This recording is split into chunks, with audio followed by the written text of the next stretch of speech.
नमस्कार, EDUSAT broadcast में आप सभी का स्वागत है। मैं पूनम यादव शिक्षा विभाग हरियाणा की ओर से बायोलॉजी के इस ब्रॉडकास्ट में आप सभी का स्वागत करती हूँ। आज का हमारा टॉपिक है vertebrates. After the discussion of lecture we will be able to know that what are chordates, what are the characteristics of chordates, how are they classified and how are vertebrates classified. Students, animals belonging to the group Chordata are characterized by the presence of vertebral column, dorsal hollow nerve cord and paired pharyngeal gill slits। यानी कि ये जो तीनों characters हैं ये chordates के diagnostic characters हैं। इन्हीं के आधार पर हम ये बता पाते हैं कि ऑर्गेनिज्म रीढ़धारी है या अरीढ़धारी। Chordates are bilaterally symmetrical triploblastic coelomate with organ system level of organization. They possess post-anal tail and a closed circulatory system. The diagnostic features of chordates can be explained a bit in detail. That is, with respect to notochord, what is it? ये क्या होती है? It is a solid, unjointed, stiff, rod-like structure situated on the mid-dorsal side between the central nervous system and the alimentary canal. Second character, that is the presence of dorsal hollow nervous system. This nervous system is the central nervous system which is always hollow in between and lies dorsal to the notochord. The paired pharyngeal gill slits, they are a series of paired narrow openings, the gill slits on the lateral side of the pharynx. And the last feature, that is the tail, it is the post-anal part of the body. It is reduced or absent in many adult chordates.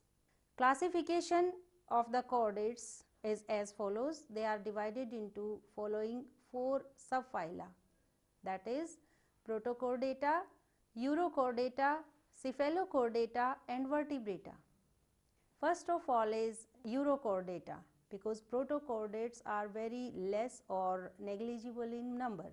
In Urochordates, notochord is present only in the larval tail, while in Cephalochordate it extends from head to the tail region and is persistent throughout the life.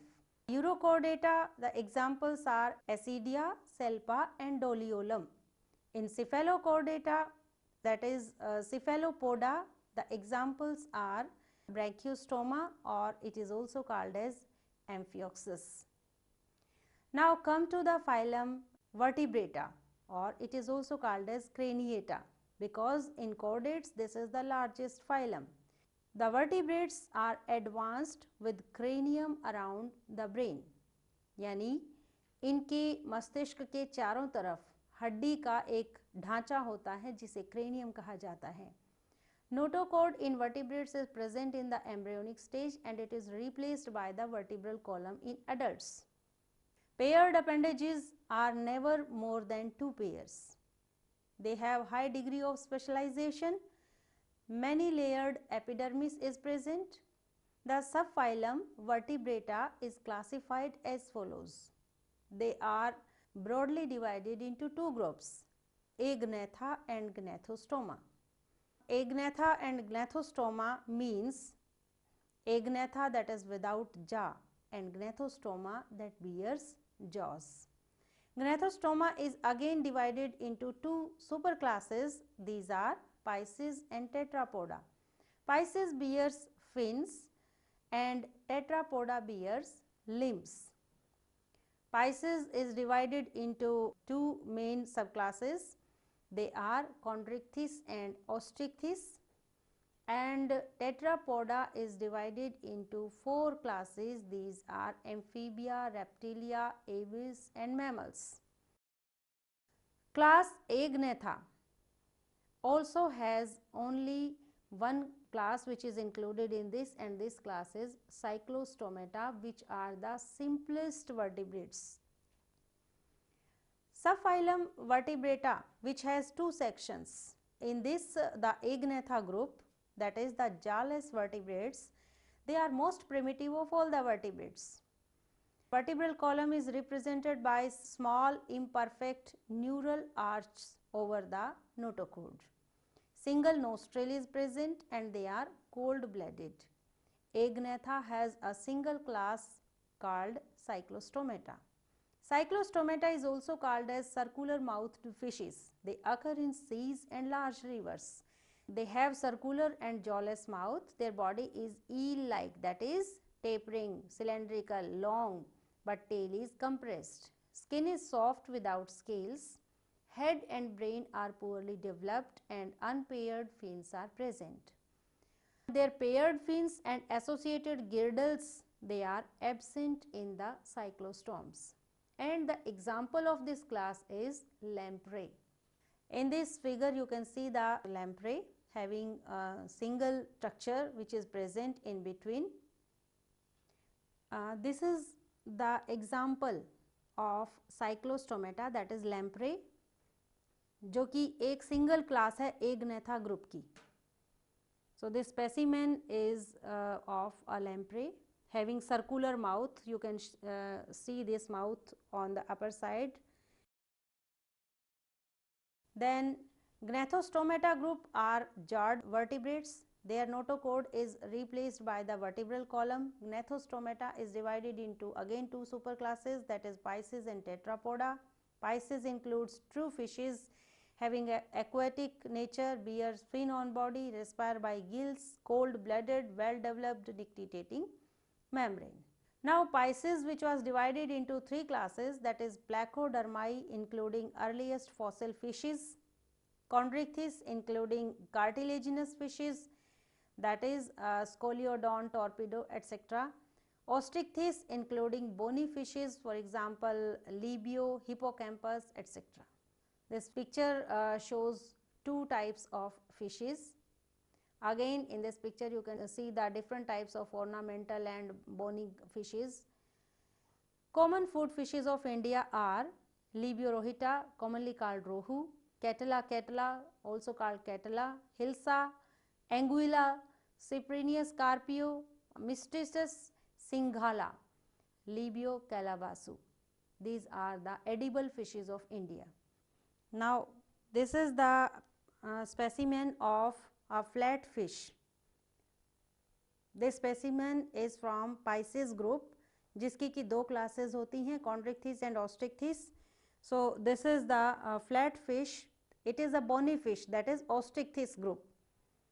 This is also an example from Pisces, and name of the specimen is Hippocampus, that is sea horse. Commonly हम इसको sea horse कहते हैं क्योंकि इसकी horse जैसी shape है. It also belongs to the Ostrichthyes group of Pisces. Now let us come to the next group, which is Amphibia. Amphibia means having dual mode of life. Characters are, they are the first cold-blooded vertebrates which come on the land. They are amphibious in nature. Their skin has glands to keep the skin moist. Scales usually absent. Paired fins are absent. They have two pairs of limbs and their body is divisible into head and trunk. Their eyes have eyelids. Tympanum represents the ear. Alimentary canal, urinary and reproductive tracts open into common chamber called cloaca. Respiration by gill, lungs and through skin. Three-chambered heart. Sexes are separate and their fertilization is external. That is, male and female release their eggs and sperms into water and the fertilization takes place in the water. They are oviparous and their development is indirect, means it involves a tadpole larva in their life history. This picture shows the frog and toad, both are amphibians. Living amphibians are divided into three orders. First, Apoda, that is limbless amphibians. Their scales are present on their body and the example is Ichthyophis. Second group is Urodila, having tail and the example is Nectarus. Third group is Anura, that is they are without tail and the example is Rana tigrina or common Indian frog. This specimen belongs to the Urodila group and the name of the specimen is Nectarus or mud puppy. Commonly हम इसे mud puppy भी कहते हैं।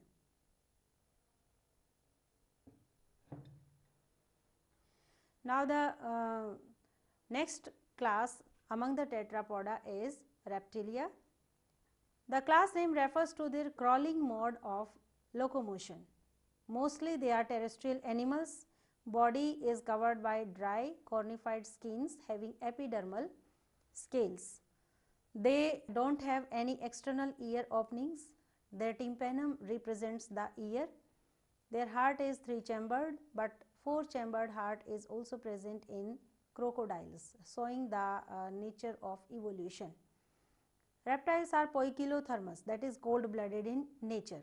Their sexes are separate, fertilization internal, they are oviparous and their development is direct. Living reptiles are divided into two subclasses. First, Anapsida having order Chelonia, जिसमें सभी turtles और tortoise आते हैं. सेकेंड ग्रुप डायप्सिडा, जिसमें एक ग्रुप आता है लेसर्टिया, जिसमें सारी लिजर्ड्स आती हैं. और सेकेंड ऑफिडिया, जिसमें सभी स्नेक्स आते हैं. थर्ड ग्रुप इज क्रोकोडिलिया, जिसमें सभी क्रोकोडाइल्स आते हैं. This picture shows 4 types of snakes which are poisonous in nature. This picture shows 2 groups of lizards. Now you can see this specimen which belongs to Reptilia class. Reptilia class से belong करता है and this is the specimen of a snake, poisonous snake. You can see the mouth of snake which is present on the lower side. Here it is present and actually you can see 2 specimen. 2 snakes इसमें नज़र आ रहे हैं. एक नीचे जिसका mouth नीचे की तरफ है, एक ऊपर जो माउथ ऊपर की तरफ है जिसकी की फैंग्स या फंड भी बाहर नज़र आ रहे हैं और टेपरिंग टेल जो है वो दिखाई दे रही है. सो snacks refer to the group Reptilia and among Reptilia they belong to the subclass Diapsida. This is another specimen of a snake which also belongs to the group Reptilia. इसी ही वर्ग का एक दूसरा स्पेसिमेन है जो रेप्टिलिया क्लास से belong करता है. आप जानते हैं कि स्नेक्स की जो स्किन है उसकी एक्डाइसिस या शेडिंग ऑफ स्किन जो है वो टाइम टू टाइम होती रहती है. ऊपर वाला जो इसकी एपिडर्मल पार्ट है वो शेड ऑफ होकर और अंदर से नई स्किन आती है. तो इसलिए जो कलर होता है एक समय आउटर स्किन लेयर उतरने से चेंज हो जाता है. So this is also a poisonous snake.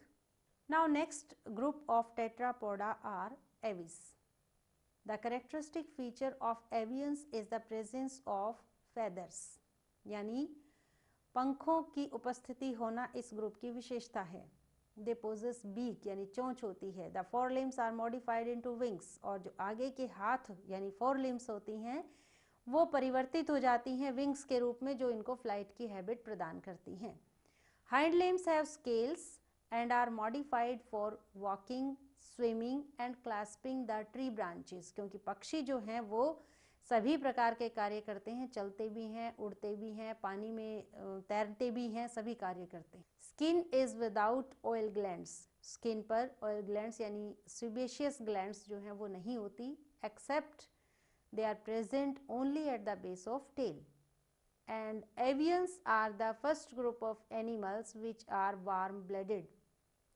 पहला ये ऐसा समूह है जो ये कैपेबिलिटी रखता है कि सराउंडिंग के टेम्परेचर के अनुसार ही अपने बॉडी के टेम्परेचर को ढालने की जो एबिलिटी जो अभी तक के जितने भी एनिमल्स में थी, अगर सर्दी हो जाए तो वो ठंडा हो जाता है, उनका शरीर गर्मी आए तो गर्म हो जाता है और इससे बचने के लिए वो समर या विंटर स्लीप में जाते थे.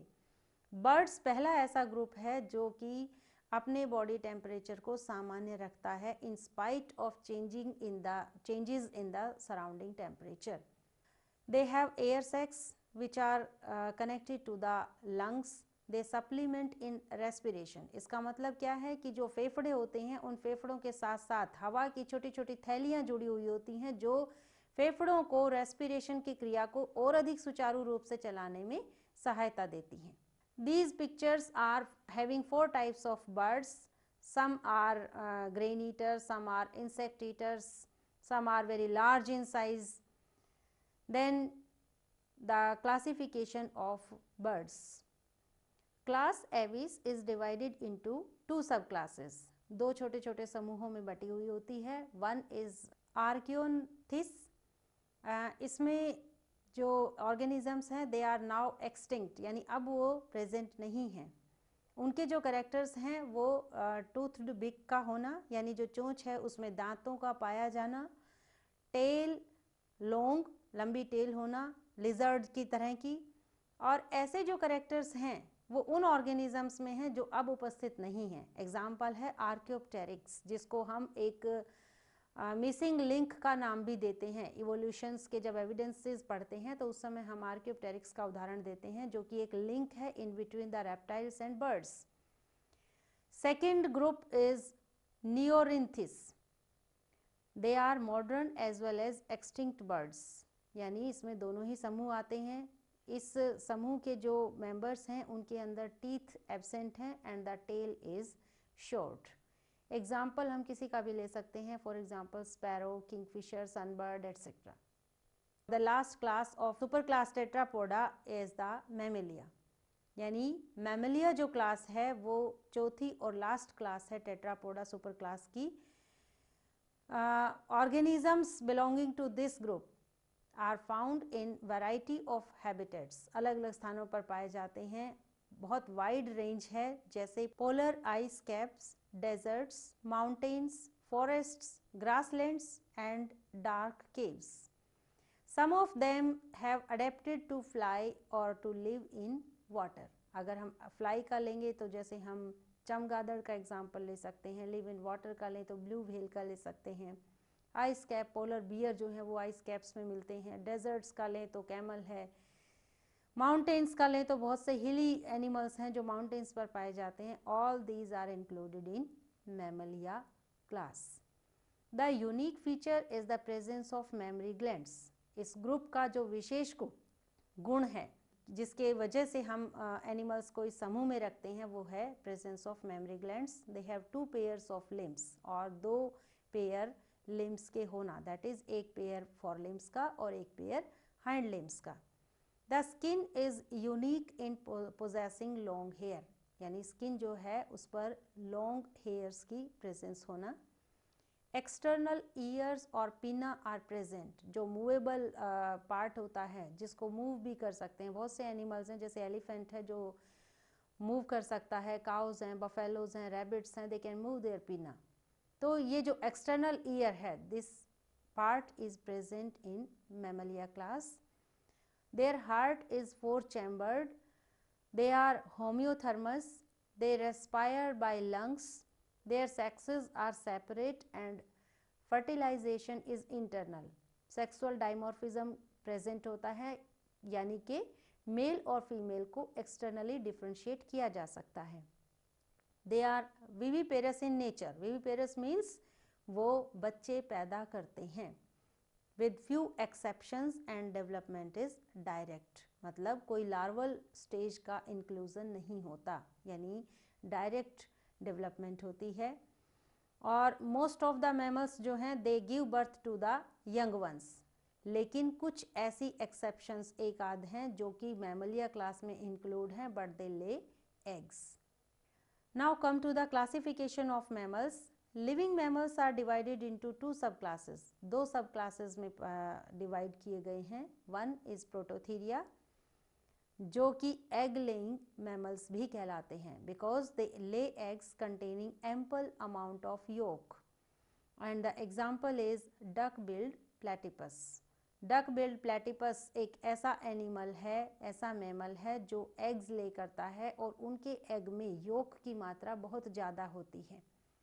Second group is Theria, and this group is again divided into 2 parts. One, Metatheria, having females with marsupium, यानी Metatheria group के जो फीमेल हैं उनके बॉडी पर एक बहुत बड़ी थैले जैसी स्ट्रक्चर होती है, जिसे मार्सुपियम कहते हैं for rearing the young once, जो कि बहुत नए पैदा हुए बच्चे को पालने के लिए बना हुआ होता है। एंड एग्जाम्पल इज कंगारू, यानी इस ग्रुप का जो एग्जाम्पल है वो है कंगारू, जो कि अपने मार्सुपियम में पार्शियली डेवलप्ड बेबी को रखते हैं and for some time they supplement the baby with the help of that marsupium, protect the baby and the baby comes out after being completely developed.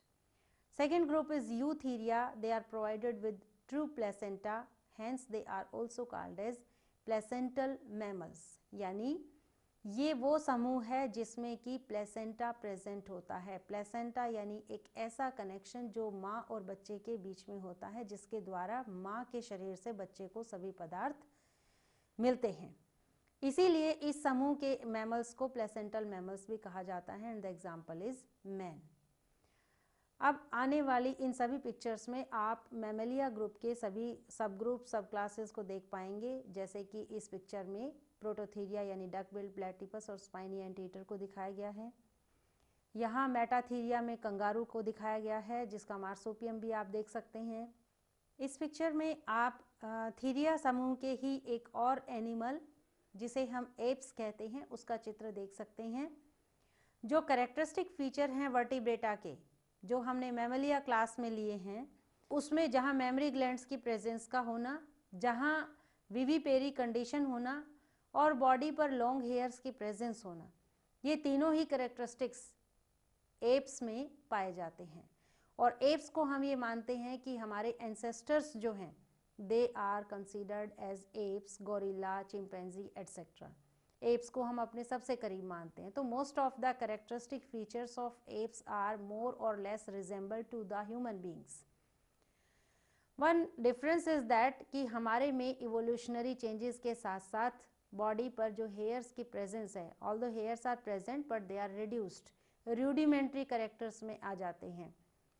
तो यहाँ इस पिक्चर से आप देख सकते हैं कि एप्स जो है उसके बॉडी पर लॉन्ग हेयर्स की प्रेजेंस है। और एप्स ऐसे एनिमल्स हैं जिनका कि बाइपिडल गेट है, यानी दो पैरों पर चलने वाले, हाइंड लिम्स का यूज करते हैं चलने में, लोकोमोशन के लिए। फोर लिम्स जो हैं उनका ग्रैस्पिंग के लिए यूज करते हैं, पकड़ने के लिए उसका यूज किया जाता है। Opposable thumb is present in the apes. So these features resemble to the human beings, that is to us. इस पिक्चर में आप क्वाड्रीपिडल गेट वाले थीरियंस को देख सकते हैं, चौपाया जानवर जिसमें गाय, भैंस, घोड़ा, हाथी इत्यादि आते हैं। यानी ये सभी वो जानवर हैं जो चलने के लिए फोरलिम्ब और हाइंड लिम्ब दोनों का ही प्रयोग करते हैं, इसीलिए हम इनको चौपाया जानवर कहते हैं। मैमेलिया ग्रुप से संबंधित हमारे पास एक स्पेसिमेन रखा हुआ है जिसका नाम है लॉरिस, और वो हम आपको दिखा सकते हैं। ये जो स्पेसिमेन है, this belongs to the class Mammalia, जिसे हम कॉमन भाषा में लोरिस कहते हैं। इसके कुछ कुछ कैरेक्टर्स जो हैं वो मंकीज से संबंधित है। ऐसा माना जाता है कि जब मंकीज का इवोल्यूशन हुआ तो उससे पहले ट्री पर रहने वाले ऐसे एनिमल्स थे जिनकी कैरेक्टरिस्टिक्स जो हैं वो ह्यूमन बींग्स और मंकीज दोनों से रिजेंबल करती थी। तो लॉरिस जो एनिमल है उसमें दोनों की ही रिजेंबलेंस आती है। तो this is the specimen belonging to the Mammalia class. इस लेक्चर के आधार पर आपने जाना कि वर्टिब्रेट्स की क्लासिफिकेशन क्या है और कॉर्डेट्स में वर्टिब्रेट्स का स्थान कहाँ पर है। फाइलम कॉर्डेटा को हम क्यों फाइलम कॉर्डेटा कहते हैं, क्या उसके डायग्नोस्टिक फीचर्स हैं, और उसमें सबसे बड़ा समूह वर्टिब्रेटा जिसमें एग्नेथा और ग्नेथा दोनों ही ग्रुप आते हैं। इन दोनों ग्रुप्स में कौन कौन से सब ग्रुप्स या सुपर क्लासेस और क्लासेस इंक्लूडेड हैं। तो ब्रॉडली हम ये जानते हैं कि Pisces, amphibians, reptiles, avians and mammals, ये पांचों ही जो ग्रुप हैं ये वर्टिब्रेटा से बिलोंग करते हैं। हमारे आसपास ऐसे बहुत से एनिमल्स हैं जो वर्टिब्रेट्स हैं, यानी जिनमें वर्टिब्रल कॉलम की प्रेजेंस है, जिनमें कि नोटोकॉर्ड आगे एडल्ट्स में जाकर वर्टिब्रल कॉलम में चेंज हो जाता है। तो हमारे आसपास ऐसे बहुत सारे जानवर पाए जाते हैं जिनको कि हम क्लासीफाई कर सकते हैं। उनको देखने के पश्चात, उनके कैरेक्टर्स जानने के पश्चात आज का हमारा जो ये लेक्चर है ये आपको बहुत सहायता देगा पहचानने में, उनको जानने में और उनको क्लासिफाई करने में, ताकि आप उनको ये क्लासिफाई करके ये जान पाएँ कि वो किस वर्ग के, कौन से समूह के, कौन से स्थान पर वो पाए जाते हैं। और आपका होमवर्क भी इसी से संबंधित है कि आपने एक्सटर्नल मॉर्फोलॉजी और क्लासिफिकेशन ऐसे 5 एनिमल्स की लिखनी है जो कि वर्टिब्रेट के हर ग्रुप से बिलोंग करते हैं। जैसे एक पाइसेस जो आपके आसपास मिलती हो, गांव के जो बच्चे हैं उनके जोहड़ जो तालाब होते हैं वहाँ पर पाइसेस की रियरिंग यानी फिशेस की रियरिंग बहुत की जाती है। फ़िश का जो सीड होता है उसको डाला जाता है, तो वहाँ से वो किसी भी एक फ़िश को लेकर उसकी स्टडी कर सकते हैं और जान सकते हैं कि वो कार्टिलेजिनस फ़िश है या बोनी फ़िश है और उसकी क्लासिफिकेशन करें। इसी प्रकार से एम्फीबियन सबसे कॉमनली पाया जाने वाला जो एनिमल है वो फ्रॉग या मेंढक है। उसको लेकर, उसको जानकर और उसको पकड़ के उसके कैरेक्टर्स को क्लासिफाई करें, उसको स्टडी करें और जाने कि राना टिग्रीना या फ्रॉग का जो प्लेस है वो क्लासिफिकेशन में कहाँ पर आता है, टेक्सोनोमी में कहाँ पर आता है। इसी तरह से हम एक रेप्टाइल ग्रुप का मेंबर ले सकते हैं, लिजर्ड्स, कॉमन हाउस लेजर्ड जो घर में जो छिपकली पाई जाती है उसकी क्लासिफिकेशन हम कर सकते हैं। उसी प्रकार से एवियंस में स्पैरो है, पिजन है, किंगफिशर है, पीकॉक है। हमारे आसपास बहुत से ऐसे पक्षी हैं जिनकी हम क्लासिफिकेशन कर सकते हैं। बल्कि हम चाहें तो कॉमन लैंग्वेज में हम उनके नाम लिख सकते हैं और हम हमारे टीचर की सहायता से उन एनिमल्स को फर्दर क्लासिफाई कर सकते हैं। इसके लिए आप चाहें तो लाइब्रेरी या और बुक्स की भी सहायता ले सकते हैं। मैमल्स में आपके चारों तरफ गाय, भैंस, घोड़ा, हाथी, गधा सभी जो हैं इसी मैमल ग्रुप से संबंध रखते हैं। आप स्वयं भी या हम सभी जो हैं we also belong to Mammalia class, और हम स्वयं की या हमारे आसपास पाए जाने वाले ऐसे ही किसी एक एनिमल की क्लासिफिकेशन भी कर सकते हैं। तो ये जो जानकारी है ये आपके स्वयं के लिए और आसपास की जो बायोडाइवर्सिटी आपके चारों तरफ प्रेजेंट है उसको जानने के लिए अत्यंत लाभप्रद रहेगी। This is all for today's lecture and I hope that you will learn and gain a lot from the knowledge and information which is given to you today. Thank you.